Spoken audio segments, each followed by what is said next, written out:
Imagina esto, un juego que millones de personas disfrutan en todo el mundo, aparentemente una oda a la riqueza y la acumulación de propiedades. Fue creado originalmente para advertirnos sobre los peligros del capitalismo.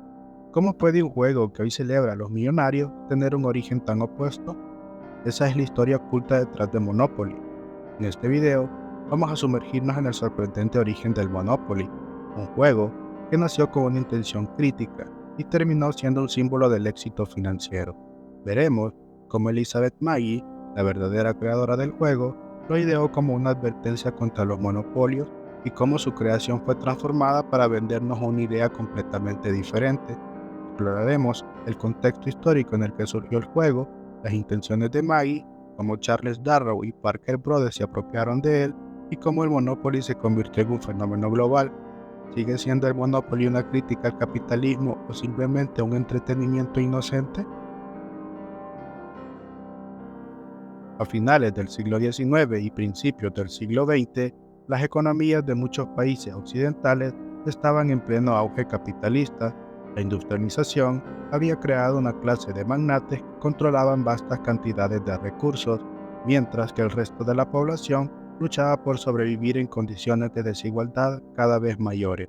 Los monopolios eran una realidad dominante, corporaciones que controlaban sectores enteros de la economía, aplastando a sus competidores y dejando a los trabajadores sin poder de negociación. En este contexto, empiezan a surgir movimientos que buscaban una mayor equidad económica. Uno de estos movimientos fue el georgismo, una teoría que abogaba por impuestos a la propiedad de la tierra como forma de redistribuir la riqueza. En este movimiento influenció a Elizabeth Magie, una mujer que vio en el juego una forma de enseñar a las personas sobre los peligros del monopolio y la acumulación de riquezas.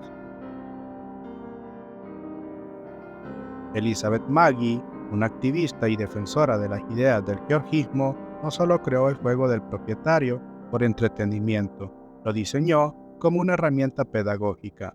Magie veía con preocupación cómo los monopolios destruían la economía, y su juego era una forma de hacer que las personas experimentaran esto de manera directa, en un entorno de simulación.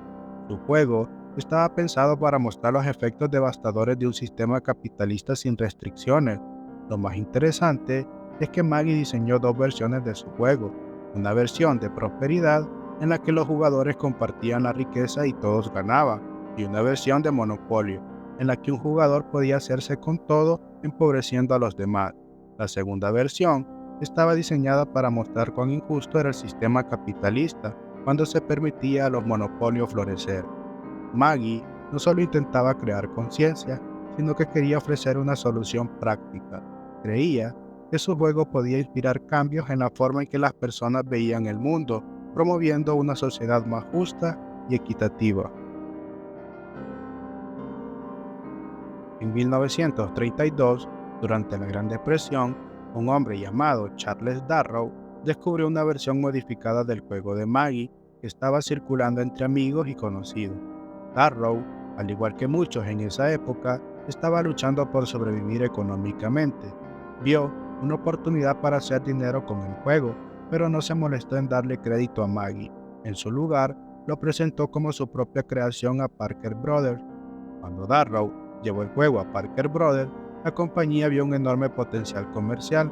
Rápidamente, compraron los derechos del juego y lo transformaron en lo que hoy conocemos como Monopoly. En este proceso, la intención educativa y crítica de Magie fue completamente borrada. El juego fue reempaquetado como una celebración del éxito individual, en el que ganar significaría arruinar a los demás. Lo que había comenzado como una advertencia sobre los peligros del capitalismo, ahora se presentaba como un ideal del sueño americano: comprar, vender, acumular riquezas y salir victorioso mientras otros caían en bancarrota. Esto era todo lo contrario a lo que Magie había imaginado. Una vez que Parker Brothers lanzó el juego bajo el nombre de Monopoly, se convirtió en un fenómeno cultural. En plena depresión económica, las personas encontraban en el juego una vía de escape.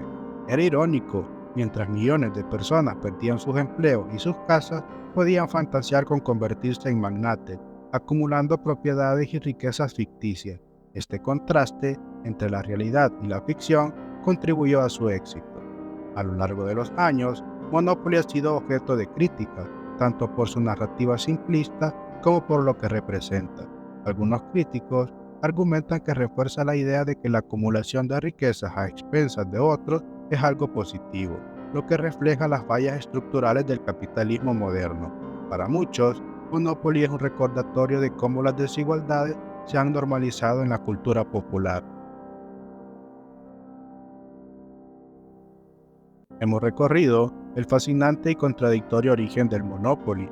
Lo que comenzó como una crítica al capitalismo se transformó en una glorificación del mismo sistema que Elizabeth Magie intentaba denunciar.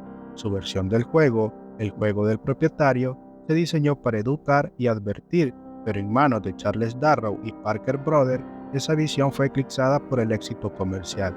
El Monopoly sigue siendo un símbolo complejo. Para algunos es solo un juego inofensivo, mientras que para otros representa los excesos y fallos de un sistema económico que premia la acumulación de riqueza sobre la justicia social. La pregunta es, ¿qué mensaje prefieres creer? Si este análisis te ha hecho pensar, no olvides suscribirte para más contenido sobre la historia, la economía y las historias ocultas detrás de los símbolos populares. ¿Conocías esta historia del Monopoly? ¿Qué opinas sobre el cambio de propósito del juego? Déjame tu comentario abajo. Hasta la próxima.